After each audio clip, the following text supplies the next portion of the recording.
पहले गुरु माने जाते हैं। नानक जी ने ही सिख धर्म की स्थापना की थी। इनका जन्म 15 अप्रैल 1469 ईस्वी यानी 15वें कार्तिक पूर्णमासी को एक हिंदू परिवार में हुआ था। इनके पिता का नाम कल्याण चंद या फिर मेहता कालू जी था। माता का नाम तृप्ता देवी था।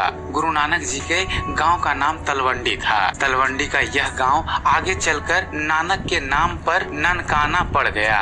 इनकी बहन का नाम नानकी था। उनका परिवार कृषि करके आमदनी करते थे। गुरु नानक का जहां जन्म हुआ था वह स्थान आज उन्हीं के नाम पर वहां ननकाना के नाम से जाना जाता है। ननकाना अब पाकिस्तान में है। नानक जी में बचपन से ही आध्यात्मिक विवेक और विचारशील जैसी कई खूबियां मौजूद थी। उन्होंने 7 साल की उम्र में ही हिंदी और संस्कृत सीख ली थी।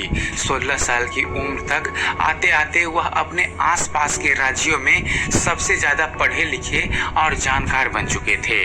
इस्लाम, ईसाई धर्म, यहूदी धर्म और शास्त्रों के बारे में भी नानक जी को जानकारी थी। वे उम्र के 16वें वर्ष में शादी होने के बाद उन्होंने अपने सिद्धांतों का प्रसार हेतु एक सन्यासी की तरह अपनी पत्नी और दोनों पुत्रों को छोड़कर धर्म के मार्ग पर निकल पड़े और लोगों को सत्य और प्रेम का पाठ पढ़ाना आरंभ कर दिया। धार्मिक कट्टरता के वातावरण में उदित गुरु नानक जी ने धर्म को उदारता की एक नई परिभाषा दी। उन्होंने जगह जगह घूमकर तत्कालीन अंधविश्वासों, पाखंडों आदि का जमकर विरोध किया। वे हिंदू मुस्लिम एकता के भारी समर्थक थे। धार्मिक सद्भाव की स्थापना के लिए उन्होंने सभी तीर्थों की यात्राएं की और सभी धर्मों के लोगों को अपना शिष्य बनाया। उन्होंने हिंदू धर्म और इस्लाम धर्म दोनों की मूल एवं सर्वोत्तम शिक्षाओं को सम्मिश्रित करके एक नए धर्म की स्थापना की, जिसके मिलाधार थे प्रेम और समानता।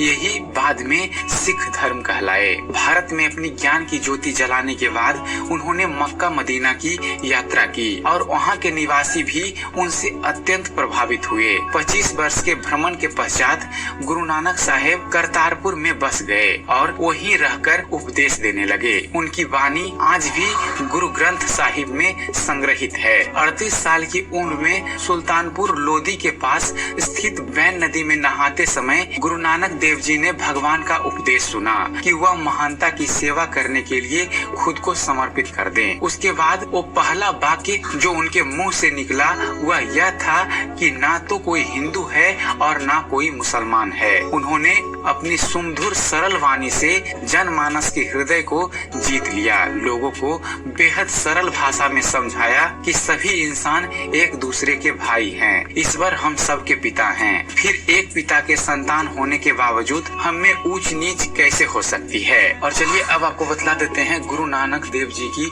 मृत्यु के बारे में। जीवन के अंतिम दिनों में इनकी ख्याति जिन जिन स्थानों से पूज्य गुरु नानक साहब जी गुजरे थे वो आज तीर्थ स्थल का रूप ले चुके हैं। अंत में 22 नवंबर 1539 ईस्वी में जपू जी का पाठ करते हुए उनका स्वर्ग प्रयाण हुआ।